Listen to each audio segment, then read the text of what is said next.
Et bonjour, petite fougère de YouTube. On se retrouve pour une nouvelle VOD. On est sur les 4 relations sociales.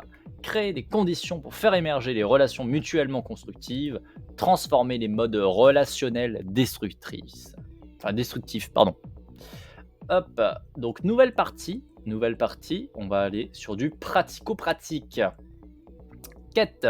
Créer des conditions pour faire émerger des relations mutuellement constructives, transformer les modes relationnels destructifs vers le constructif. La quête de l'autodéterminé serait de rechercher à construire, en toutes conditions, des relations mutuellement autonomisantes, résonantes, à motivation intrinsèque, nourrissant les besoins de chacun. Il s'agirait qu'il n'y ait pas de relations déshumanisantes, visant l'extrinsèque, que les relations ne soient pas conditionnées à des résultats ou à des performances attendues. D'un point de vue environnement social, il s'agirait de créer les conditions pour faire émerger des relations mutuellement constructives. Et pour cela, il s'agirait tout simplement de nourrir les besoins de chacun, de valoriser l'intrinsèque en général, but comme motivation. Ainsi, les chapitres précédents donneraient déjà des pistes de construction. Cependant, il y aurait un défi.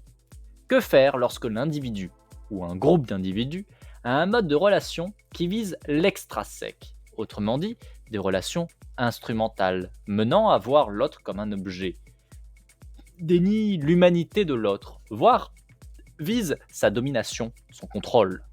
On a vu ce genre de cas dans tous les chapitres. L'autoritaire de la pâtisserie dans le chapitre BF, le glissement vers une adhésion et un entretien du harcèlement dans ME, l'exemple de la caisse d'épargne, voir l'autre en mort-vivant, AHP, s'il ne fait pas de telles performances, etc.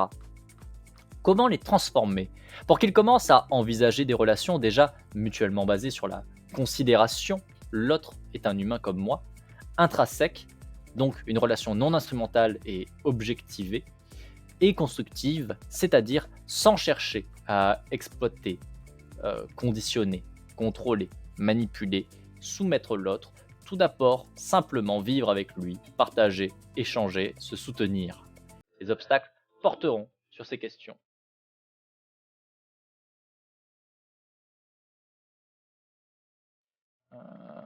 Hop, je me permets de répondre à un message, puisque j'ai reçu un SMS.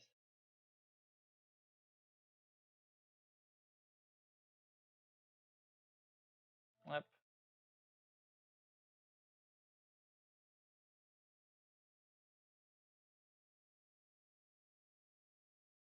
hop.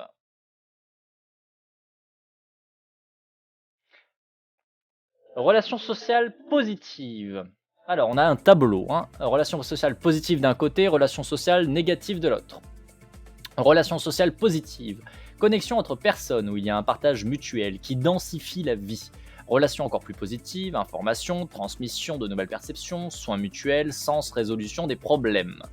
Relations sociales négatives, relations sociales déconnectées de l'autre, sans partage mutuel, relations unilatérales pour répondre à des buts extrinsèques, exploiter, dominer, etc.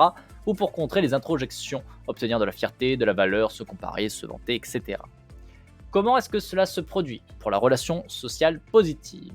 Par authenticité, absence de dissimulation de soi, par respect inconditionnel, par humanisation, l'autre est une personne, par soutien à l'autonomie plutôt que le contrôle, par intérêt intrinsèque pour la relation, l'autre le sujet en discussion. Les conséquences, un sentiment de comprendre, d'être compris, de l'amour, de l'amitié, la joie d'être ensemble, la confiance en l'autre, respect réel, l'extension mutuelle des vies, comblement du besoin de sécurité, d'estime de soi, de proximité sociale. Comment cela se produit pour les relations sociales négatives? Par dissimulation de soi, par regard conditionnel, par contrôle de l'autre, par intérêt extrinsèque, par préjugé, ethnocentrisme, SDO, RWA, par narcissisme, par déshumanisation. Les conséquences, absence de relations sociales satisfaisantes, éloignement des autres, colère, ressentiment, sentiment d'aliénation, réduction des possibilités perçues, absence de sens à la vie, besoin de sécurité, d'estime de soi, de proximité sociale frustrée ou sapée. Si on filtre ceci avec ce qu'on a vu précédemment, les obstacles précédents s'opposaient-ils à cette quête? Les témoignages au sujet de la pâtisserie, de HP, du benchmark de la caisse d'épargne, de McDonald's, tous posaient un contexte qui soit sapait directement les relations, soit les détournait ou les instrumentalisait.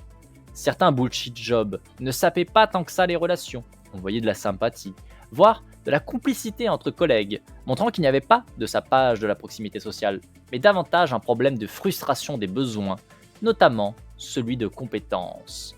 Est-ce que cette quête était réalisée dans les exemples précédents?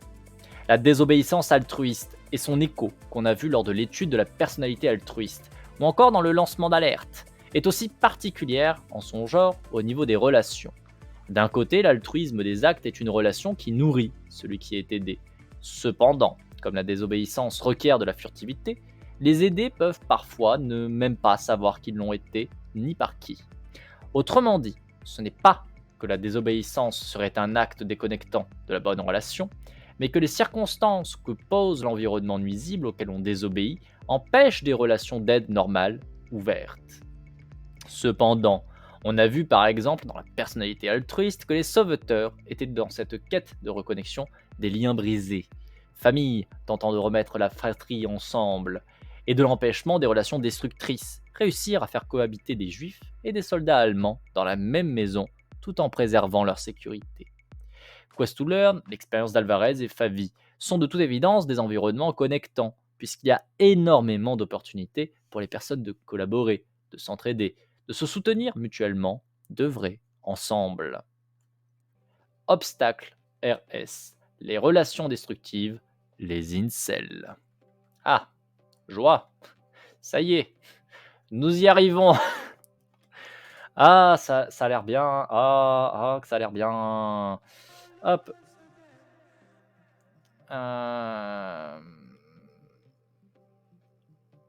Non, pas. Alors, juste encore une fois, un petit message.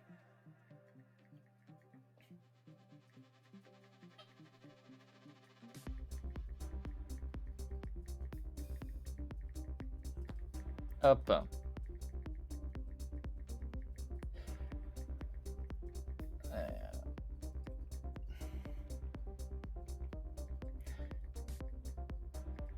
Hop.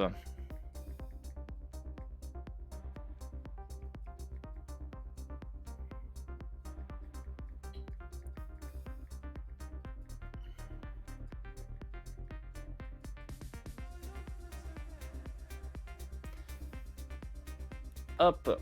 Excusez-moi, voilà. Obstacle RS. Une relation destructive, les incels. L'idéologie incel. Le terme incel veut dire involuntary celibacy. Célibat involontaire. Hop là. Ok le chat. Tu es discret, merci, très bien. Hop, on va venir mettre ça ici parce que sinon tu vas tout me faire tomber. Coucou Dark, j'espère que tu vas bien. On est en pleine lecture de sciences sociales. On est sur En toute puissance de V6 et on est sur les relations sociales et plus particulièrement sur la catégorie obstacles. Et on va parler des incels. Ça va être bien. Donc, célibat volontaire. Le terme s'est formé dans des communautés internet qui échangeaient à propos de leur long célibat. Ces communautés ont principalement rassemblé des jeunes hommes davantage caucasiens, selon les chercheurs, qui ont au fur et à mesure mis en place une idéologie particulièrement misogyne pour expliquer pourquoi ils étaient célibataires. Des individus se disant incels sont passés à l'acte par des massacres. Elliot Rogers, 22 ans, a tué 6 personnes et en a blessé 14 autres en 2014 en Californie. Chris Harper Mercer, 26 ans, a tué 9 personnes et en a blessé 8 autres en 2015 en Oregon. Alex Minassian, 25 ans, a tué 10 personnes, en a blessé 14 autres en 2018 au Canada. Scott Paul Bayerle, 40 ans, a tué 2 femmes, en a blessé 4 autres en 2018 en Floride, etc. Je comprends pas comment les gens peuvent voter comme ils l'ont fait. Enfin, je sais pas, c'est pas comme si on n'avait pas eu 5 ans quoi. Oui, mais ici on parle pas d'actualité. En fait, en début de stream, j'ai dit aujourd'hui, on ne parle pas d'actualité, on va parler de sciences sociales, on va faire de la vulgarisation, tout ça, mais on laisse le réel nul dans le réel nul. Voilà, aujourd'hui, ici, c'est une capsule de stream, c'est une capsule sur autre chose. On va voir les sciences sociales, on va apprendre, on va discuter, on va échanger, mais on ne parle pas d'actualité, parce que c'est suffisamment déprimant comme ça. Et même comme ça, on en a parlé un petit peu pourtant. Donc bon, j'essaye de... C'est pas contre toi, hein, je préfère préciser tout de suite, hein, mais je préfère te prévenir, puisque je vois que du coup tu parles de l'actualité, que on va pas parler d'actualité ici, Donc si tu remets quelques messages et que j'y réponds pas, ne te sens pas lésé, hein, c'est juste que je veux pas qu'on en parle spécialement. Ici, on est là pour faire autre chose parce que c'est déjà suffisamment déprimant, on va dire. Ils perçoivent le monde social comme une pyramide. En haut, il y a les alphas, composés des tchads, les rares hommes qui attireraient toutes les filles grâce à leur physique et auraient de nombreuses relations sexuelles, et des Stacy, des femmes très belles, blanches, blondes, hautes. En dessous, ce sont les bêtas, les normies, des personnes banales qui jouent le jeu de la séduction en cherchant à plaire aux Chad et aux Stacy. Les hommes normies sont considérés parfois par les incels comme des traîtres ou des victimes, car ils pensent que les filles sortent avec eux pour se faire payer des sorties, que par leur attitude de soumission, ils jouent le jeu du féminisme. Tout en bas, il y a les incels qui seraient victimes des Chad, des Stacy, du jeu du lookisme, concept selon lequel les relations sexuelles romantiques ne seraient possibles que pour des raisons d'aspect physique, parce qu'ils seraient moches. Non mais d'accord, je le pense super mal. Je vois bien que c'est contre moi. Ouais, complètement, carrément. C'est parce que tu t'appelles Dark, en fait. J'aime pas les noirs, voilà. Ou alors, même pire, c'est parce que tu t'appelles Momopa. Tu t'appelles Momopa. Et du coup, c'est parce que, en fait, je n'aime pas Overlords. Alors, ce sera clippé. Mais non, mais amplifié. Bah oui, bien sûr, évidemment. Bien sûr. Moi entre tous. Hein. Mais non, c'est parce que en fait, tu t'appelles Momopa, donc clairement, je n'aime pas Overlord. Voilà, je déteste Overlord. C'est pour ça que j'ai regardé plusieurs fois toute la série et que j'attends pas du tout impatiemment la prochaine saison. Et du coup, je te mets de côté à cause de ça. Voilà. Oui.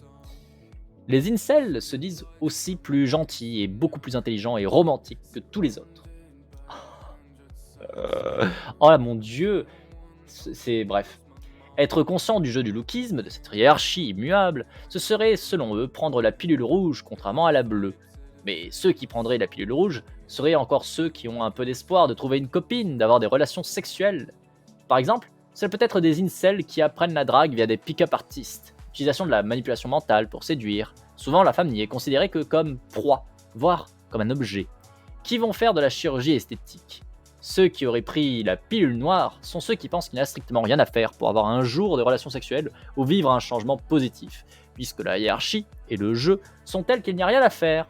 Ils alimentent leur forum avec ce désespoir et cette noirceur, qu'ils partagent avec autrui, généralement une influence qui dirige vers ce que la vidéaste Nathalie Wynn de l'émission Contrapointe nomme un culte de la mort. En effet, ces hommes pensent à la fois que la sexualité est le seul moyen d'être heureux et que cette même sexualité leur sera à jamais interdite. En toute logique, faute de pouvoir faire quoi que ce soit, il leur vient à l'idée que seule la vengeance est encore possible. Les tueurs, considérés comme des héros par la communauté incel, sont de ceux-ci, et ils sont relégitimés dans leurs actes, car cela fait parler de la cause incel. Mais quel incroyable immondice. C'est... Voilà. De base, mon pseudo n'a rien à voir avec Overlord. Ils m'ont copié. Mais non, sans blague.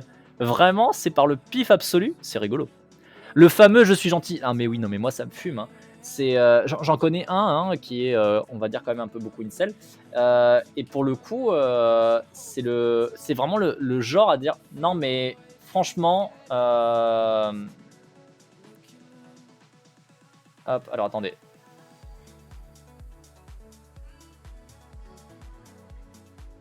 Hop.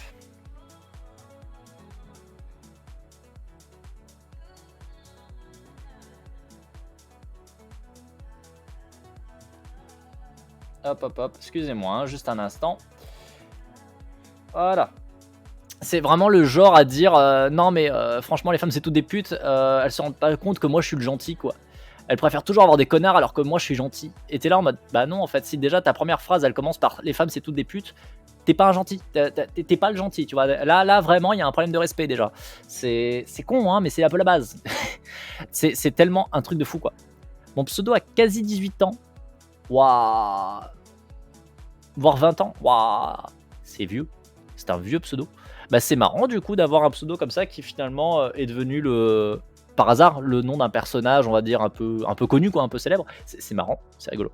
Mais voilà, ça c'est quand même un truc incroyable de voir comment est-ce qu'ils traînent les gens et de dire derrière non mais franchement moi je suis un gentil.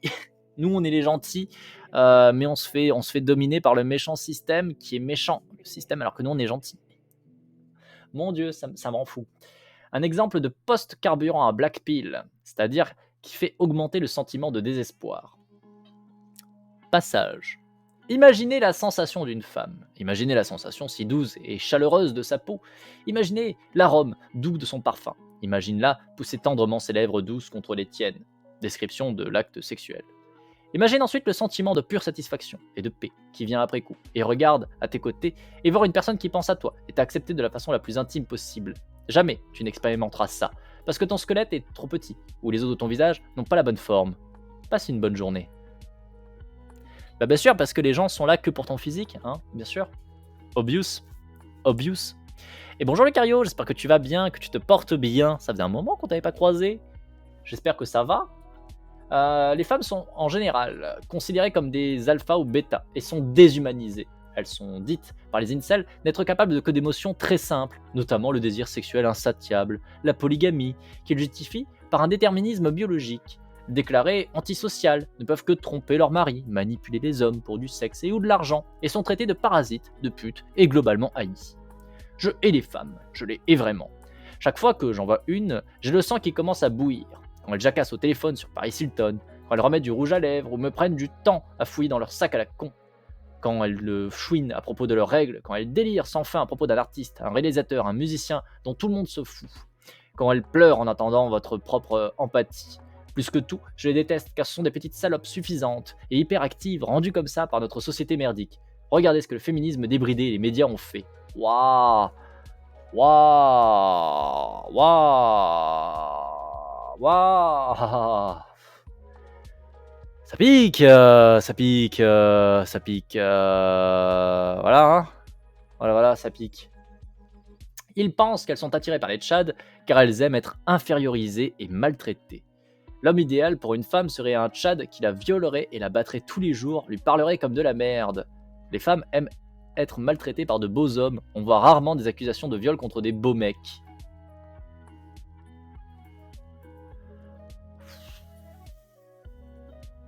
Lourd, hein. Lourd. Une dimension raciste y est souvent jointe. Les indiennes sont nommées des curries, les asiatiques des noodles, car les femmes non blanches et non blondes, qui ne répondent donc pas à leur idéal Stacy, sont considérées comme inférieures.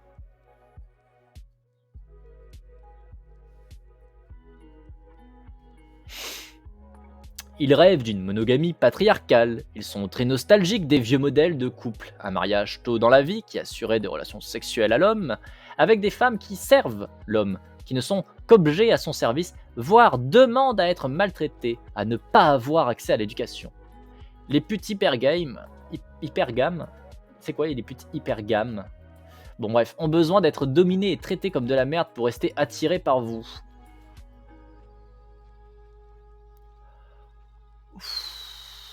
Ça va, hein? Toutes les femmes sont ou devraient être esclaves des hommes, cuisiner, nettoyer et écarter les jambes quand on leur dit de le faire. Laisser les femmes être éduquées et faire carrière était une énorme erreur.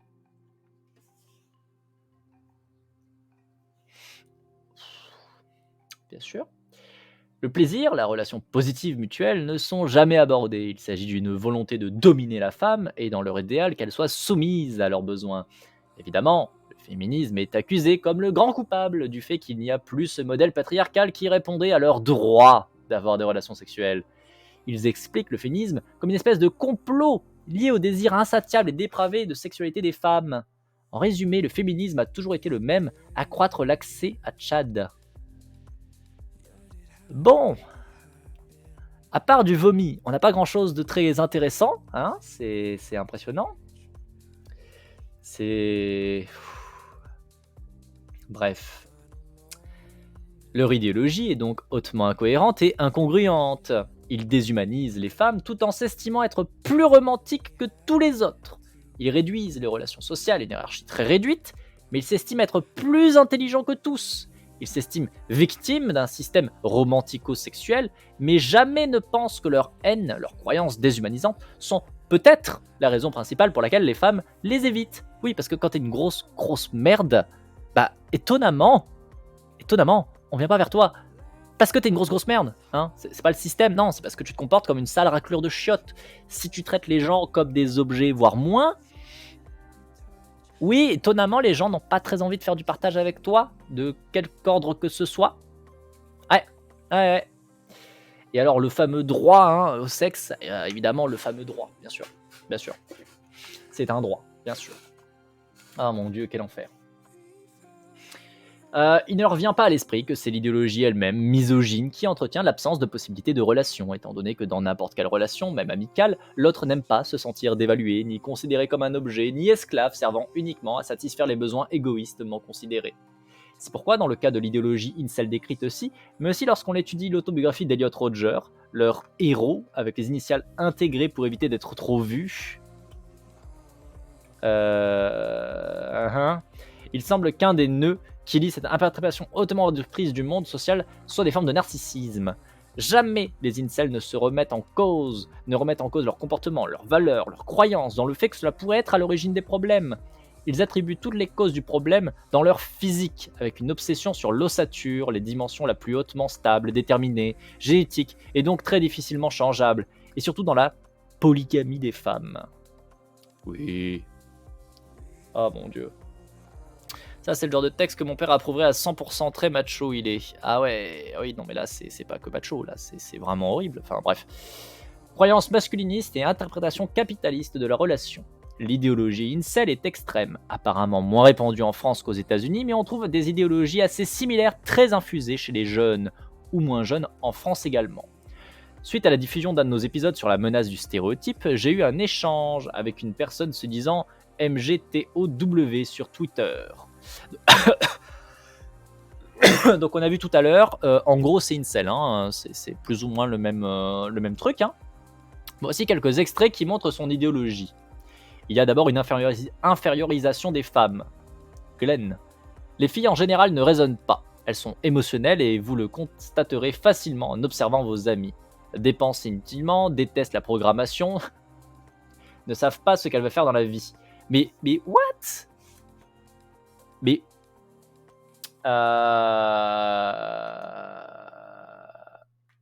pardon, mais what?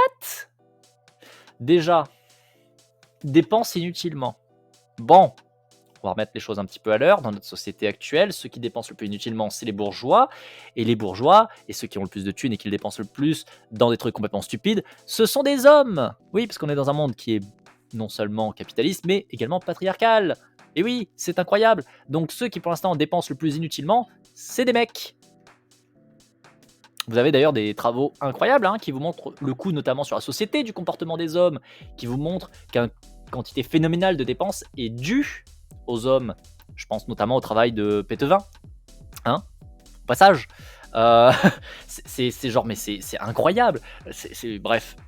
Bonjour le synode. Il y en a qui font des trucs bizarres dans leur cerveau. Ah ouais, non mais c'est incroyable. C'est intense, hein. C'est intense. J'espère que tu vas bien aujourd'hui. On se fait du mal, puisque du coup on est en train de lire un petit peu une analyse des incels, du comportement des incels. Et voilà. Ça attaque. Bon, déteste la programmation. Je connais plusieurs femmes, et quand je dis je connais plusieurs femmes, c'est pas genre une ou deux, hein, j'en connais quand même pas mal, qui font de la programmation, en fait, et qui apprécient ça, hein, et je connais tout un tas de mecs qui n'aiment pas la programmation, qui détestent ça. Moi, le premier, mais après, moi, je suis pas un homme. J'ai été élevé comme un homme, on a très clairement un passing, on va dire, visuel d'homme. Les gens me mégenrent en me disant homme, mais de fait est que depuis quelques mois, je vous ai dit ouvertement, hein, je suis non-binaire. J'ai encore du mal à ne pas passer sur le flex de me voir comme un homme, puisque tout le monde me dit que je suis un homme, ce qui est, voilà, bref, un peu horrible. Mais du coup, ça me fait juste me sentir très mal après. Mais bon, bref, toujours est-il que déteste la programmation, c'est genre l'argument random qui est sorti là au milieu. Genre, tiens, vas-y. C'est débile. C'est juste débile. Je vois ça. Après le premier tour, faut extérioriser un peu. Oui, complètement. Voilà. On regarde des trucs qui nous font encore plus de mal, tu vois. Je sais pas. Comment est-ce qu'on est arrivé à la programmation? Je ne sais pas. Ça n'a aucun sens. Ça n'a aucun sens. Ça n'a aucun sens. Elles ne savent pas ce qu'elles veulent faire dans la vie. Heureux du coup, c'est rond. Elles ne savent pas ce qu'elles veulent faire dans la vie. C'est pas parce que c'est une femme, c'est parce qu'on est dans une société extrêmement pourrie, nulle, qui nous amène droit dans un mur. Et il n'y a pas que les femmes qui savent pas quoi faire dans leur vie en fait. Il y a plein de gens qui savent pas quoi faire de leur vie parce que justement, bah, il y a beaucoup de problèmes dans la société en général, dans le monde dans lequel on vit, qui est absurde. C'est pas un... Ah mon dieu. Et je reviens même pas sur le truc d'avant, hein. Les filles en général ne raisonnent pas. Bien sûr, bien sûr, bien sûr. A priori, lui non plus d'ailleurs, hein, du coup. Sont également considérés comme inutiles à la société. Glenn, toujours. Écoute, imagine que le système s'effondre. C'est là que tu verras l'inutilité des métiers que les femmes font. L'agriculture, la programmation, la médecine, les métiers d'ouvriers sont les métiers utiles. Les secrétaires, les assistantes, les consultantes ne servent à rien. Quand le système s'effondrera et que la vie sera de nouveau basée sur le principe du réalisme, qui est la survie, ces femmes, qui ont traité leur mari de porc, incapables de construire leur propre maison et de chasser, supplieront ces mêmes hommes de les reprendre à nouveau. Est-ce qu'il est bon de mentir au monde que les femmes sont aussi compétents que les hommes? De nombreuses entreprises font faillite à cause de ces mensonges. Une vie dans le mensonge n'est pas une vie. Acceptez la vérité. Et puis on vit dans une société du plein emploi, donc ça arrange pas le choix de carrière, surtout quand on vit dans une société du plein emploi et que, si on prend le cas de la France, on a 600 000 emplois dispo pour 11 000 chômeurs, 11 millions de chômeurs. Voilà, le moment où tu te rends compte qu'en fait, tu as tellement, mais tellement peu d'emplois pour tellement de gens. Mais bon, bref.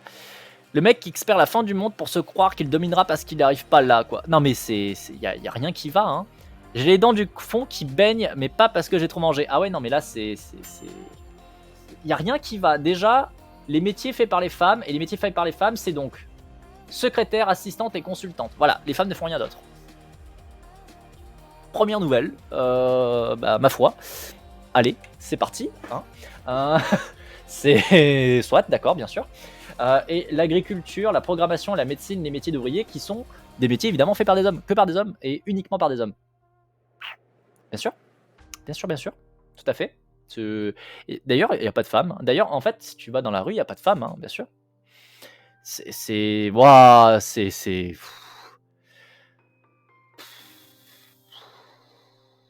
Bref, on continue. Enfin, je vois même pas quoi faire comme aparté là-dessus parce que c'est le niveau 0, c'est le néant. Il y a même, enfin, je ne vois pas comment tu peux juste essayer de trouver quelque chose à en dire. C'est le bip, vous savez, quand vous faites, c'est pas un électrocardiogramme du coup, puisque c'est pas le cœur, un encéphalogramme, voilà. C'est genre le bip général. Voilà, c'est genre le bip, il y a rien. C'est plat. Il pense que toutes les femmes complotent contre les hommes. Glenn, qui ai-je conseillé ici? J'ai pas besoin d'être un expert pour en informer mes frères que les femmes arnaquent les hommes avec l'égalité, car elles sont nulles. Qu'elles arnaquent en parlant de mariage seulement quand elle vieillit, vers 27 ans, et puis qu'elles divorcent et demandent des pensions alimentaires. La femme est hypergame, elle cherchera toujours le meilleur mec pour elle jusqu'à ce qu'elle vieillit, vers 27 ans. Là, elle cherchera un mec moyen comme roue de secours pour se marier, et comme tu n'étais pas l'homme de tes rêves, elle va divorcer et pension alimentaire. Bien sûr, carrément, bien sûr, toutes les femmes font ça d'ailleurs. C'est pour ça que la plus grande majorité des femmes continuent et restent avec leur mari jusqu'à la fin de leur vie en étant extrêmement malheureuses. Bien sûr. Parce que du coup, elles divorcent, bien sûr. Ah, attendez, on me dit qu'il y a un truc qui va pas? Oh non, non, non. Comme si. Mais non. Et le gouvernement les soutiendrait dans leur démarche complotiste. Vu que la société favorise trop les femmes. J'encourage les hommes à ne plus draguer, fréquenter et épouser les femmes. Elles ont fait du divorce un sport national. Comme vous êtes si fortes, débrouillez-vous sans nous. Bah oui, on va. T'inquiète pas. T'inquiète pas, on va vraiment faire sans vous et on sera très bien. Vu que le gouvernement est à vos pieds, vous pouvez nous manipuler à votre guise. La seule chose qu'on puisse faire est de se passer de vous. Heureusement, les robots sexuels seront bientôt disponibles.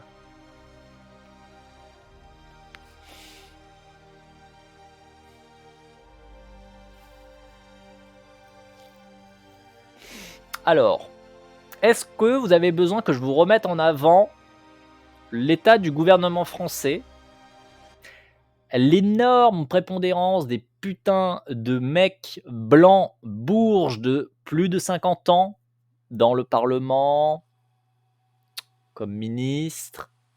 Alors, j'aime toujours énormément quand il y a des Jean-Michel random qui viennent, parce qu'il y en a, hein, qui sont déjà venus d'ailleurs, pour me dire: «Non mais regarde le gouvernement de Macron franchement, tu quand même quasiment la parité, c'est quand même pas mal». Alors oui, c'est bien d'avoir 50 de femmes, OK cool. Regardez les postes qu'ils ont, hein. Regardez les postes qu'ont les mecs et les postes qu'ont les femmes, hein. C'est pas tout à fait, comment dire? Probant.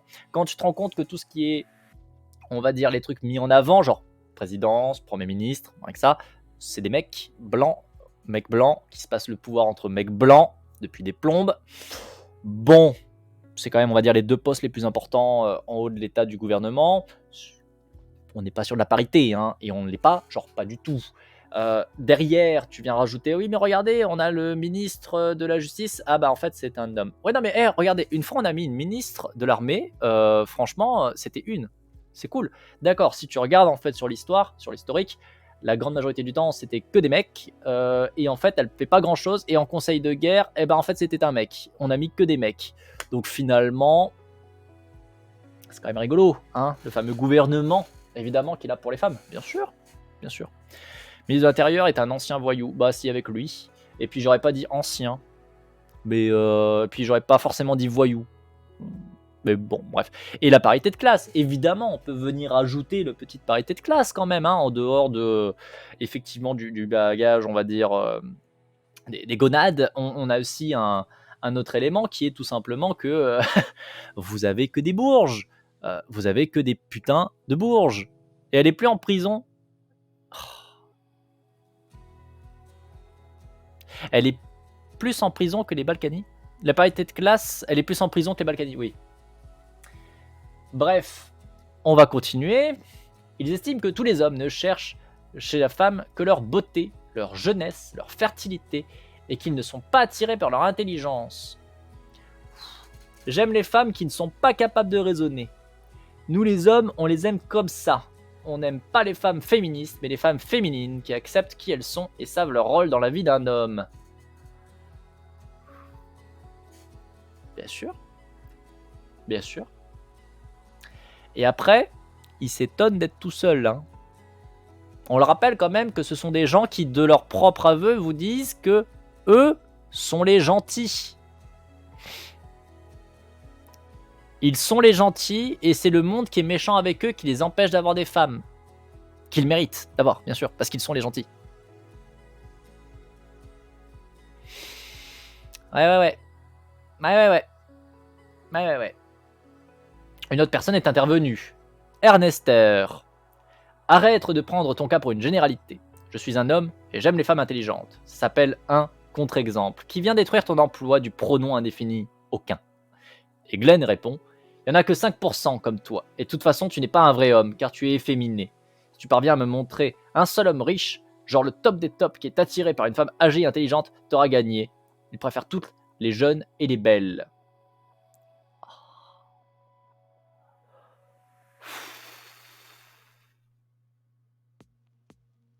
C'est...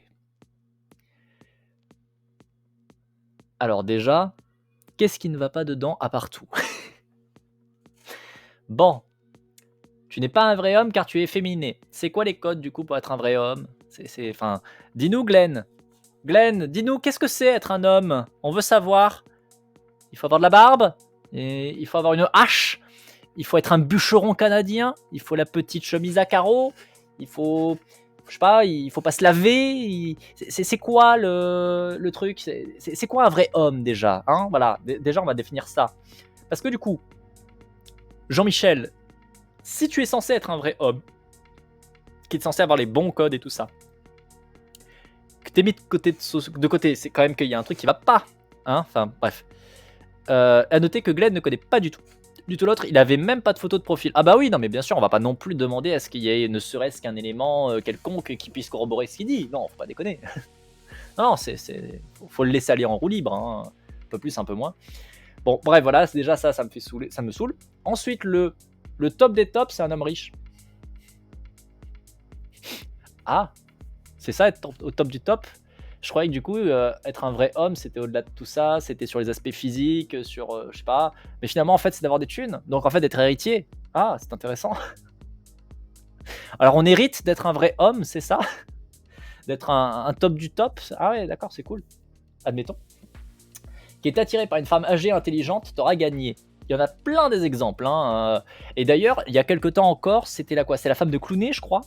Je crois que c'est la femme de George Clooney qui s'est fait, mais défoncer sur internet parce que, bah, en fait, c'est une femme qui est âgée, enfin, en même temps, Clooney, il est plus très, très jeune, quoi, et qui du coup n'est plus, l'espèce de modèle, de base, blonde comme ça, comme ils les aiment, hein, apparemment. Enfin, tu es là en mode: «Mais what the fuck?» Enfin, c'est juste une femme qui est avec son mari, qui du coup est un homme riche, donc il devrait être le top du top. En plus, Clooney, il me semble que quand même, on peut le qualifier parmi top du top, hein. Il a été classé assez régulièrement comme homme parmi les plus sexy, un des acteurs qui a quand même extrêmement bien réussi sa vie, d'un point de vue financier, tout ça, récompense. Enfin, je pense que oui, là-dessus, sur la vision, on va dire incel, on a quand même le modèle de l'homme alpha. Et bah, du coup, il est attiré et il est marié avec une femme qui, du coup, a le même âge que lui, qui, du coup, n'est pas les fameuses Stacy. Mais non. Je présume que ça sera nié, ça dira oui, mais non, mais c'est pas pareil. Ou encore, ça nous dira oui, mais probablement qu'il va coucher ailleurs, ou il trouvera n'importe quelle justification. Je suis en train de me dire qu'il y a un truc trop mignon derrière moi. Attendez. Attendez.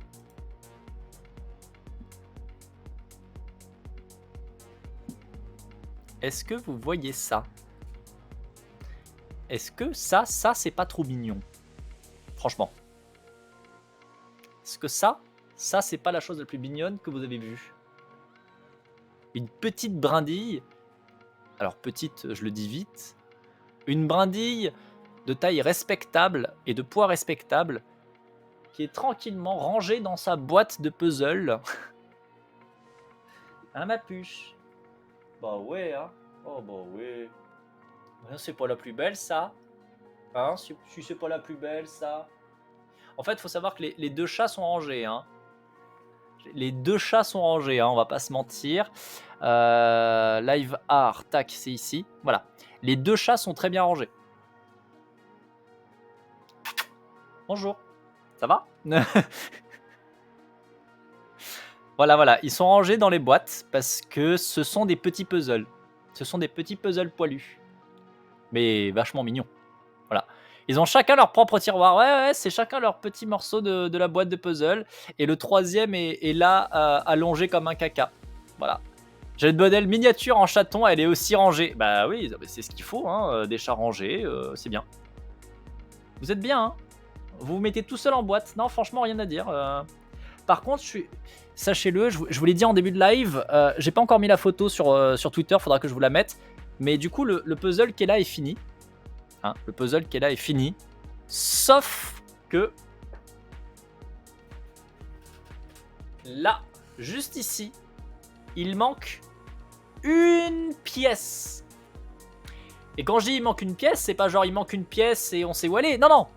Il manque une pièce, on n'a aucune idée de putain de merde où est-ce qu'elle peut être. On présume, parce que la pépette ici a joué avec, que Brindille a paumé la pièce quelque part dans l'appartement au cours des 3 dernières semaines. Mais on n'en sait pas plus. T'as vérifié la litière des chats? On a tout vérifié, on ne l'a pas trouvé pour l'instant. Mais tôt ou tard. Hein, mon cœur.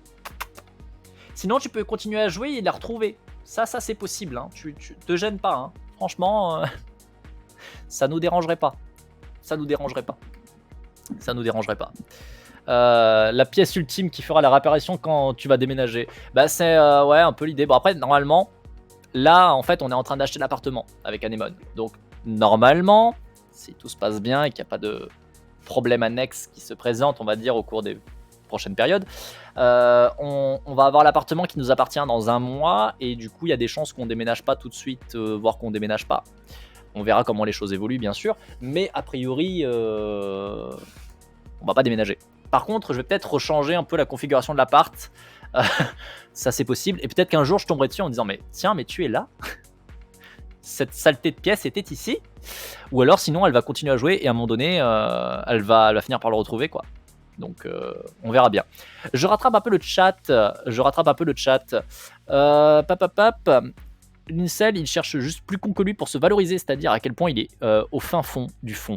Mais c'est même pas qu'il cherche plus con pour se valoriser, c'est qu'il estime qu'il vaut mieux que les autres. Il estime que tous les autres sont plus au fond de lui, au fond que lui. C'est vraiment pas tip top à tellement de niveaux. C'est ça qui est ouf avec Glenn et les autres incels, c'est qu'ils se demandent pourquoi est-ce qu'ils sont seuls alors qu'ils passent leur temps à haïr les meufs. Mais même pas que les meufs en plus. Hein. Ils se demandent pourquoi est-ce qu'ils sont seuls en couple hétérosexuel. Bah effectivement c'est parce qu'ils haïssent les meufs assez violemment. Mais à côté de ça, c'est aussi parce qu'ils sont immondes avec tout le monde en fait. Enfin, genre là, Ernester qui en prend direct aussi un tir gratos. En fait c'est pas pour rien que c'est des mecs qui se retrouvent avec juste d'autres mecs comme eux. Même au-delà des relations, on va dire, amoureuses, c'est pas sans raison s'ils se retrouvent isolés, en fait. Sans les tourner au ridicule, les incels en disent long sur ce qui va pas dans la saucisse. Oh oui, c'est rond, bien sûr. À noter que Glenn envoyé ça, je l'avais lu. Hop, hop, hop. Alors, non, ne pas se laver, c'est être un gamer. Nuance, pardon, je ne mélangerai plus. Si on les voit jamais IRL, les incels, c'est pas pour rien. Ceci est un élément qui réchauffe le Kogoro. Bah oui, le chat ça réchauffe. Et du coup, ils ont changé de boîte. Ils ont inversé les boîtes. La base. Hop, et j'ai rattrapé. Avoir les avis d'incel sur les femmes, on imagine bien ces autres sur les immigrés, les politiques, les journalistes, les profs, les artistes, les progressistes, etc. Bah, de toute façon, c'est quelque chose qu'on avait vu, notamment quand on a regardé les vidéos du coup de V6 et de Shaika. Elles l'ont très très bien mis en avant. C'est que justement, avec la série des autoritaires et les travaux qui sont faits sur la RWA, que justement, plus tu commences à faire des distinctions, notamment de groupe, clairement, plus tu vas faire de la discrimination de groupe, plus tu vas en entraîner sur d'autres éléments en fait. Parce que c'est le fonctionnement, c'est comme ça que ça se met en place.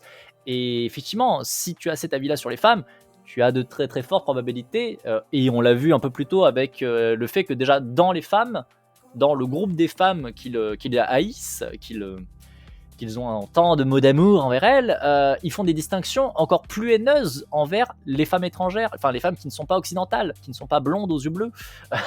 Déjà, ils font une différence avec les asiatiques, avec les indiennes, je présume avec les amérindiennes, avec ainsi de suite, avec les africaines aussi probablement. Donc déjà, on voit qu'effectivement, la base du racisme, elle est bien là. Il y a un bon terreau, ça c'est clair qu'il y a un très très bon terreau.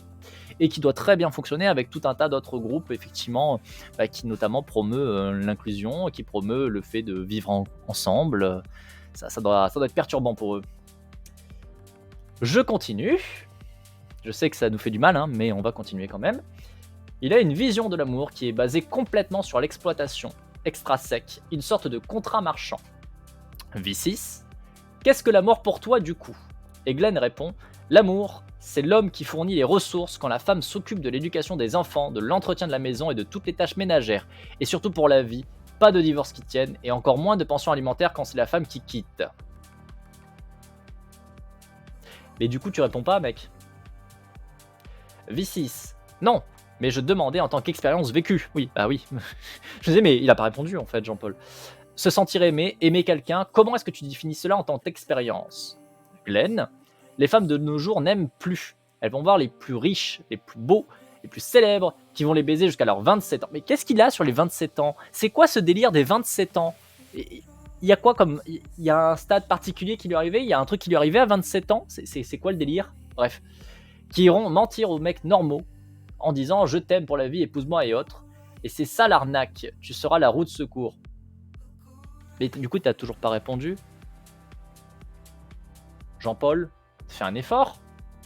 V6, oui mais toi, est-ce que tu sais aimer ? Je te parle même d'amour de type familial, de type amical. Comment est-ce que tu définis et exprimes cette affection que tu pourrais avoir pour un ami, un proche, etc.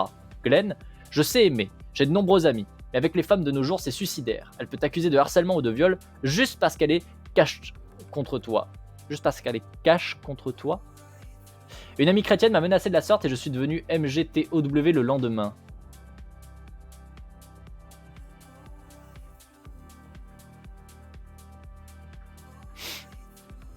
En vrai, il était avant. C'est peut-être aussi pour ça que du coup, il a dû avoir des comportements plus qu'abusifs. Et du coup, probablement que cette personne qui l'a accusé, avait raison. Bref. Donc il est ni riche, ni beau, ni célèbre, ni jeune. Tu vas voir, on saura ce qui est arrivé à Glenn après. Ah, donc il y a une... On est d'accord qu'il y a une fixette sur les 27 ans qui est perturbante, là, quand même. À l'approche de la trentaine, tu as le déclin biologique de la femme dans le rythme logique. Alors, à l'approche de la trentaine, d'accord, mais pourquoi est-ce qu'il bloque à 27 ans à chaque fois? Genre là, c'est 27 ans, tu remontes un petit peu plus haut, tac, c'était où? Là, 27 ans, là, 27 ans. Genre vraiment, tu sens qu'il s'est passé un truc à 27 ans. C'est insane. A noter que je lui ai posé cette question parce qu'il dit dans l'échange avoir toujours été célibataire. Tout semble avoir débuté pour lui à partir de cet événement où une amie l'a accusé de harcèlement et de viol. Même sans savoir ce qui s'est passé réellement, il est évident qu'il y a eu un problème relationnel, qu'il s'est comporté d'une façon dont il ne comprend pas qu'elle est mauvaise, ou qu'il n'arrive pas à se questionner sur son comportement, ou à analyser la dynamique relationnelle. Il semble y avoir de graves lacunes de compétences socio-émotionnelles. On retrouve donc approximativement la même idéologie que les incels, excepté que la stratégie est de s'éloigner des femmes. Mais celles-ci sont vues toujours comme des objets. L'amour est totalement instrumentalisé. Il y a une perception du monde qui est très orientée à la dominance sociale, qui se perçoit dans ce qu'il croit des objectifs des femmes, comme ces volontés de mariage traditionnelles, qui s'avèrent être davantage le fait d'obtenir des services à vie, de posséder une employée sexuelle et ménagère à vie. Tout y est extra-sec. L'amour est vu comme un contrat d'échange et de service. Dans le même ordre d'idées, des hommes m'ont expliqué avoir cru longtemps à des théories assez similaires de l'adolescence jusqu'au début de l'âge adulte. La relation amoureuse et sexuelle est vue comme une compétition capitaliste qui commence dès l'entrée au collège où il s'agit de perdre sa virginité le plus rapidement possible, que l'envie existe ou pas. Le but est d'être bien perçu, intégré, respecté par le groupe d'amis mâles. Les conquêtes sexuelles et amoureuses sont perçues comme compétitives et l'obtention d'une copine n'est vue possible que si l'homme possède des atouts extrinsèques particuliers, argent, possession d'une voiture, beauté à la Tchad, etc. Ce qui mène les hommes plus âgés, la vingtaine voire plus, à faire la sortie des collèges en voiture pour impressionner et obtenir des jeunes filles de 13 à 15 ans. Ah. Certains hommes se retrouvent dans des relations amoureuses dans lesquelles ils n'aiment pas du tout leur copine, d'autres sont frustrés d'être célibataires, mal dans leur peau du fait d'être vierges, fatalistes quant à la possibilité d'une relation alors qu'ils sont extrêmement jeunes, parfois avant 20 ans, c'était le cas de Elliot Rodger, et ils portent la responsabilité de leur frustration à la fois sur les femmes qui ne choisissent que des connards, la version française du Tchad, et pas les gentils, bah oui, les fameux gentils. Par contre, il n'y a aucune remise en cause de la pression sociale à ce sujet, et il n'y a pas même d'interrogation sur cette forme capitaliste de la relation, forme qui est pourtant à l'opposé de ce qu'est une relation sociale, même amicale. Incel veut être dur en sa maison, avoir droit de vie et de mort. Ouais, non mais c'est... Waouh. Ouais, c'est insane. Ma théorie, c'est qu'il était dans un milieu très fondamentaliste, très religieux, et qu'il a harcelé, voire violé une chrétienne, et qu'il n'a pas compris que c'était une offense. Oh, c'est même plus qu'une offense à ce niveau. Il a été vexé, et donc considéré toutes les meufs avec haine, faute de pouvoir penser son acte comme étant du viol ou du harcèlement sexuel. Ouais, j'ai un peu le même... Enfin, pour moi, de toute façon, à partir du moment où il a dit... Oui, il y a une femme qui m'a accusé de ça, et je suis devenu machin le lendemain... En fait, non. Tu deviens pas un connard comme ça, en fait. Hein. Non. C'est que il a dû forcément avoir un comportement plus que déplacé, de ouf, avec une pauvre femme qui a rien demandé, et qui du coup a en toute logique dit non, en fait, t'es un gros connard harceleur, et du coup, effectivement, je pense que lui, il a dit voilà, c'est bien la preuve que c'est tout des connasses, et il s'est enfermé, il a continué à s'enfermer là-dedans, il a juste mis un dernier verrou, mais il n'est pas devenu en fait, il l'était déjà, il a eu un comportement à mon avis qui était plus que déplacé. Enfin, de toute façon, pour en arriver à ce niveau de haine de toute une part de la population, ça se fait pas comme ça en claquant des doigts, c'est pas possible. Hein.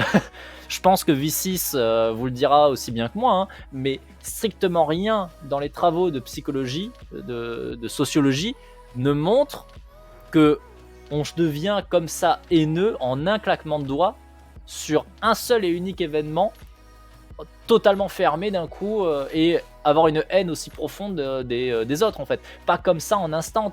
C'est pas possible, c'est même pas du niveau du improbable. Ça ne fonctionne pas comme ça.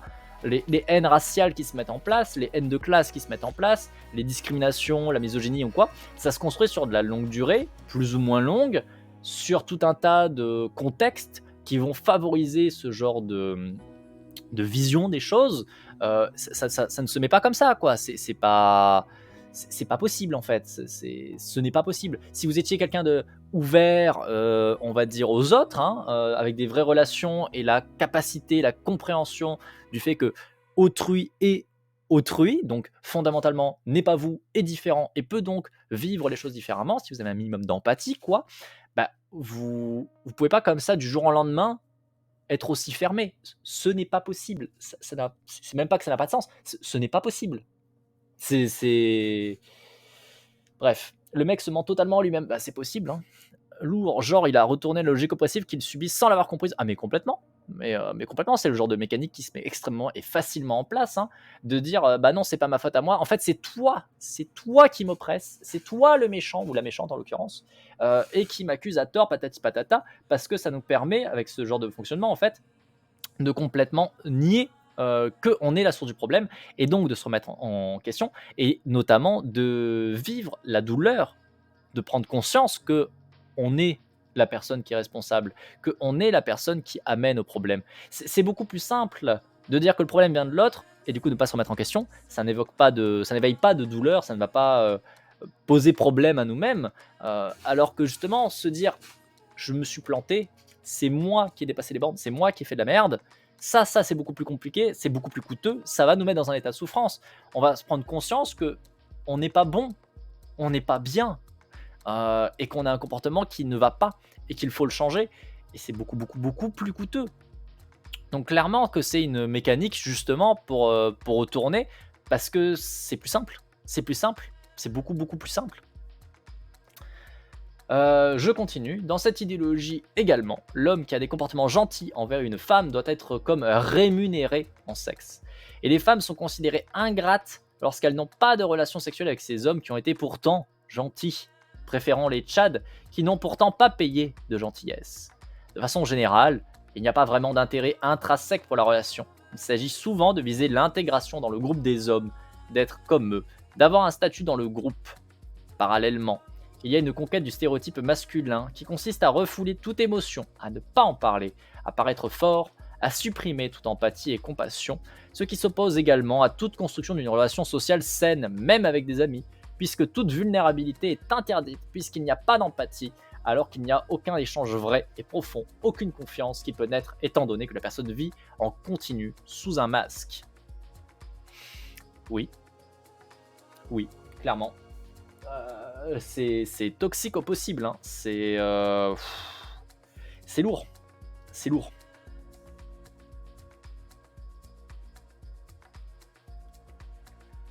Hop, alors attendez, juste je réponds à quelqu'un.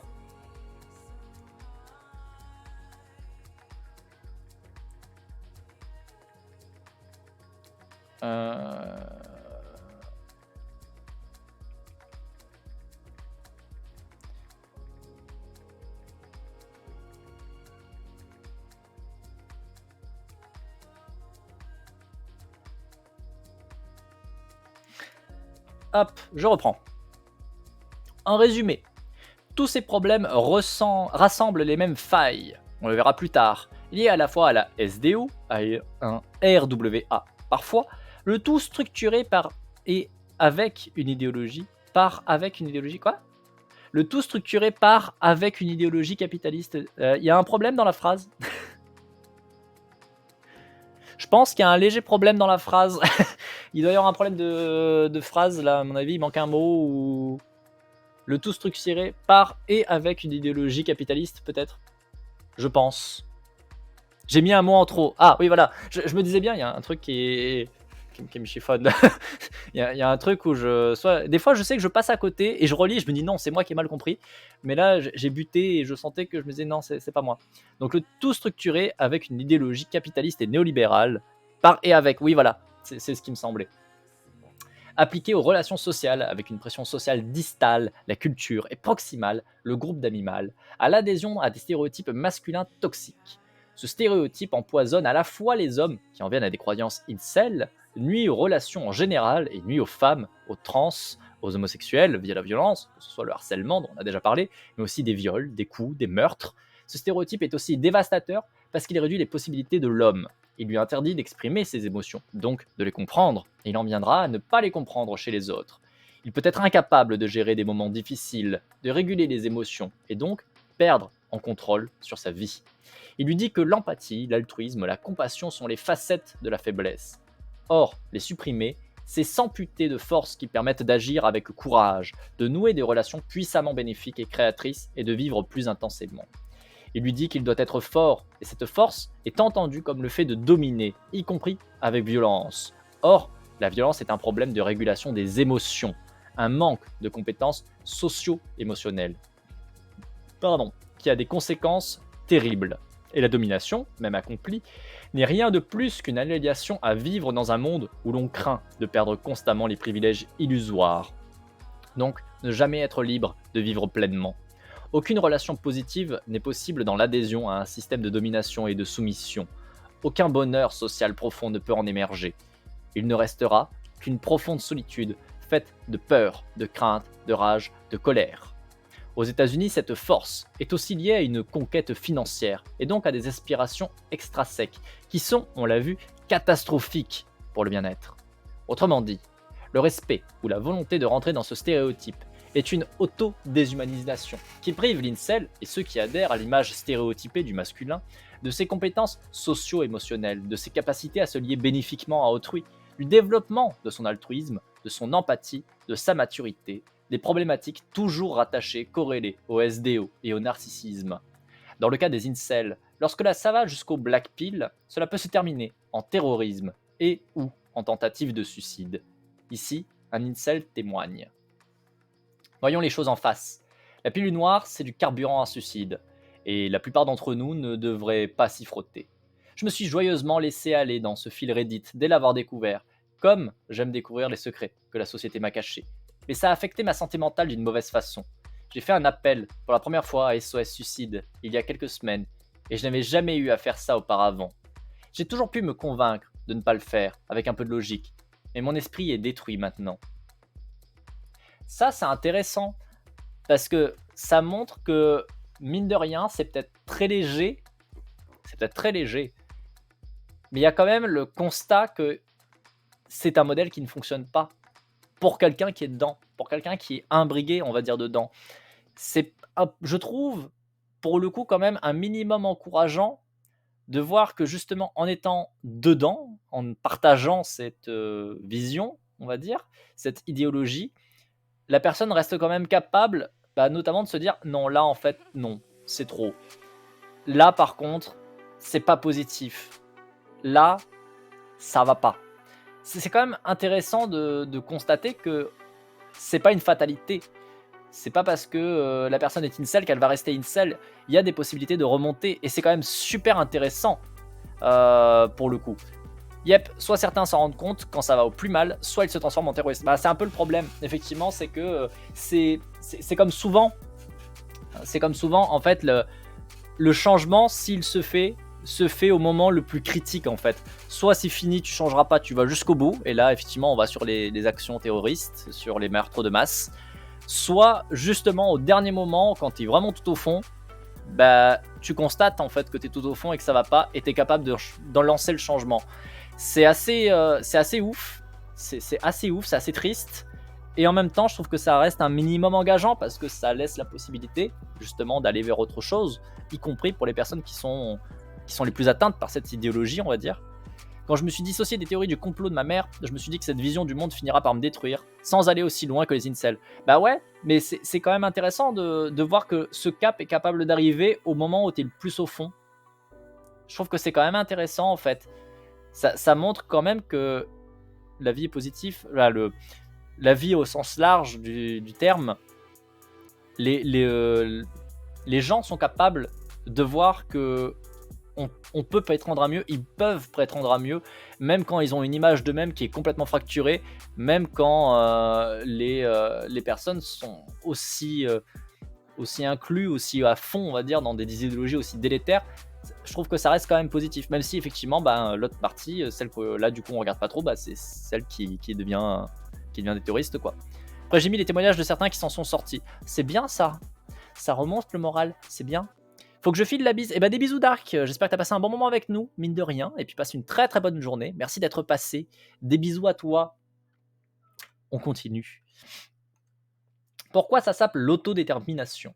Ces idéologies et attitudes sapent l'autodétermination de ceux qui y adhèrent, tout d'abord parce que cela ne résout en rien leurs problèmes. Ils veulent de relations sexuelles et ou amoureuses avec des femmes. Or, ils les haïssent et les diminuent. Donc, il y a très peu de probabilité qu'elles lient la moindre amitié ou lien positif avec eux. Autonomie. Elle est sapée chez eux, puisque l'idéologie verrouille toute possibilité heureuse et insiste sur le fait qu'il est impossible de résoudre les problèmes. Parfois, les conseils extérieurs sont tournés en dérision sordide, ce qui rend très difficile de leur faire percevoir les espaces de possibilités qu'ils pourraient explorer. Pas exploser. Voyez, je suis contaminé aussi. Ça y est. Mon Dieu, quel enfer. Proximité sociale. L'idéologie sape leur proximité sociale en général, puisqu'ils jugent aussi les autres hommes avec haine et jalousie, alors que s'ils s'étaient ouverts, peut-être que ça leur offrirait plus d'opportunités de rencontrer, et de façon globale, de bons moments. La proximité sociale est rendue impossible avec les femmes, quel que soit le type de relation. Compétences. Cette idéologie bloque totalement le développement de compétences, notamment socio-émotionnelles, puisqu'ils partent du principe qu'ils n'ont rien à apprendre, qu'ils ont la vérité, ce qui les empêche d'évoluer sur le plan relationnel en général.